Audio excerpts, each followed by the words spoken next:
आज मेरे दिन का आगाज बहुत अच्छा हुआ था, लेकिन इस वक्त मुझे बहुत अफसोस हो रहा है।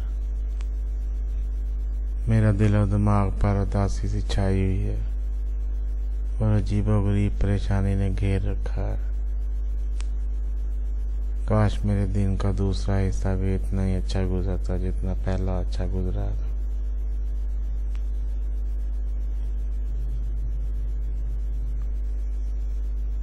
मैंने रात सोने से कुछ देर पहले हसन से बात की थी कि सब गाजी इल्मुद्दीन शहीद के उर्स पर चलते हैं।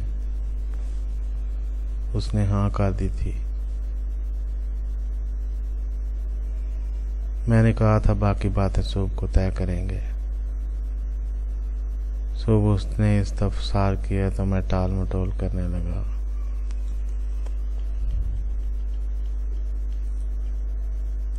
मेरे पास 100 रुपये थे और हसन ने बताया उसके पास भी इतने ही होंगे। मैंने अपनी बीवी से पूछा तो उसने कहा महीने का आखिरी दिन है, मेरे पास भी 100-200 से ज़्यादा नहीं होंगे।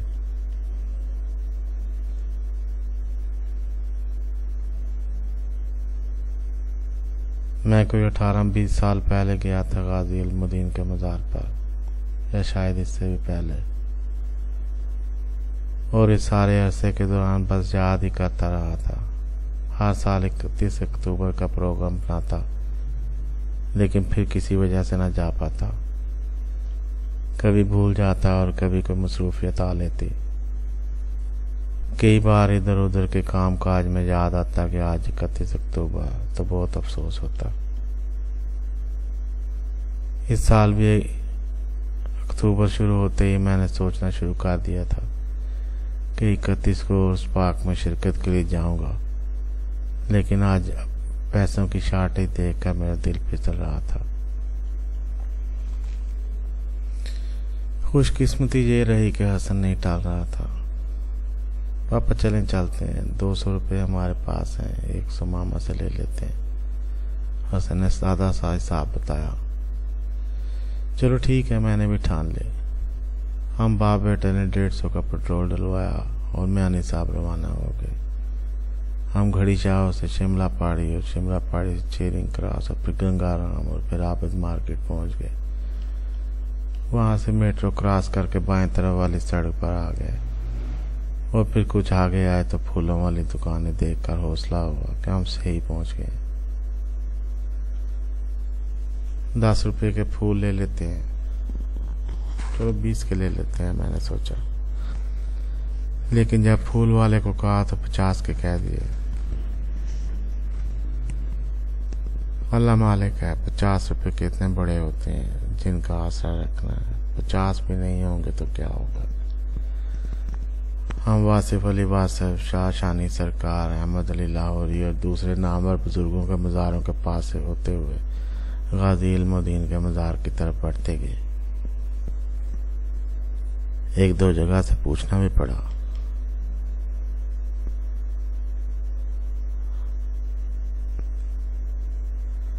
आखिरकार हमें गाजी साहब के उर्स पाक का बोर्ड नजर आ गया। मेरा दिल धड़कने लगा। हम गली में मुड़े तो हमने देखा दुनिया पहले से उमड़ी आई है। कुछ लोग बड़े ज़ौक़ शौक़ से लंगर का इंतजाम कर रहे थे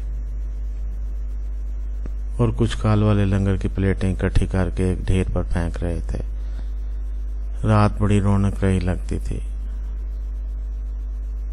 हम मेलो ठेलों वाली दुकानों के पास से होते हुए एक गली सी में दाखिल हो गए। एक साइड पर मोटरसाइकिल लगाई और बाकी रास्ता पैदल चलने का सोचकर आगे बढ़ गए। चलते चलते एक जगह पर लोगों का रश ज्यादा नजर आया और हमने देखा हम गाजी साहब के मज़ार के सामने खड़े हैं। मेरा दिल तो पहले ही जोर जोर से धड़कना शुरू कर चुका था। अब जब गाजी साहब के मज़ार को देखा तो कब की पीछे छिड़ गई। लोगों को रश तो था, लेकिन इतना नहीं था कि आप मज़ार तक न पहुंच पाते। हम दरवाजे से अंदर दाखिल हुए तो सामने ही गाजी साहब के मरकज़ पाक दिखाई दी। बस अब मेरा ज़ब्त जवाब दे चुका था। हम मरकज़ पाक की पायती पर खड़े थे और मुझे कुछ समझ नहीं आ रही थी क्या करूं। मेरे गाल और आंखों की पुतलियां लर्ज रही थीं और मैं बस रोने के किनारे पर खड़ा था। गाजी, हम तेरा एहसान नहीं चुका सकते। पता नहीं मेरे मुंह से कौन कौन से जुमले निकले और मैंने अपनी पगड़ी उतार कर गाजी के कदमों में रख दी। गाजी, हमारी पगड़ियां, हमारी इज्जतें तेरी मरहूने मिन्नत है, तेरी एहसान मान दें गाजी।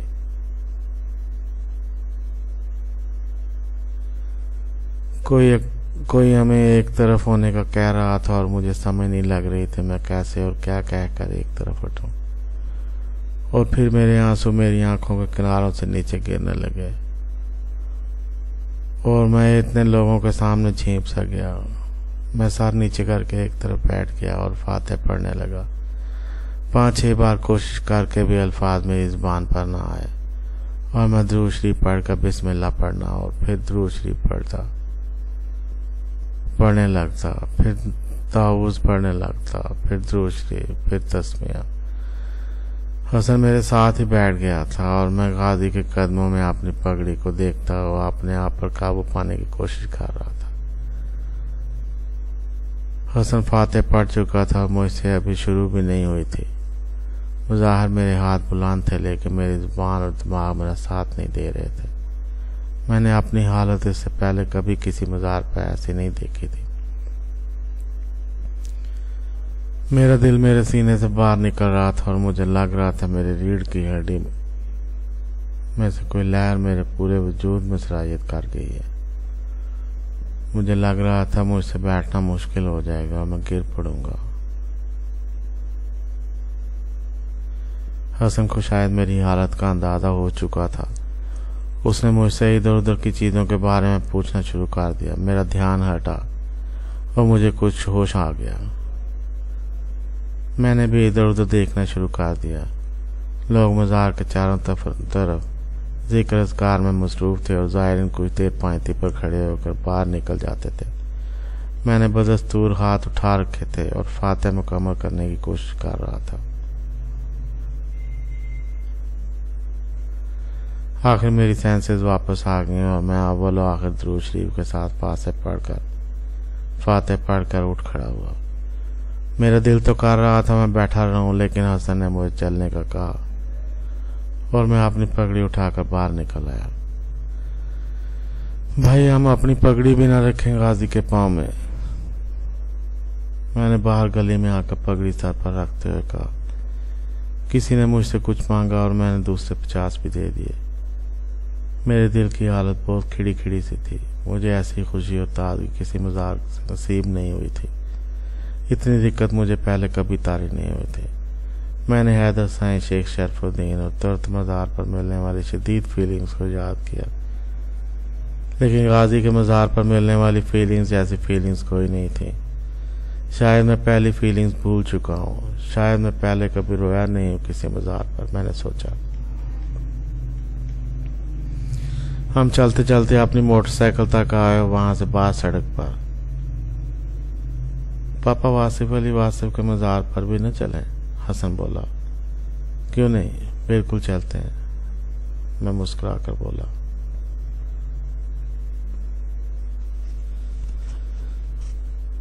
अल्लाह ताला हमें हुजूर सल्लल्लाहु अलैहि वसल्लम के नामूस पर अपनी जान, माल, इज्जत, औलाद कुर्बान करने वालों का एहसानमंद होने की सादत अता फरमाए। आमीन सुम्मा आमीन या अरहमर राहिमीन।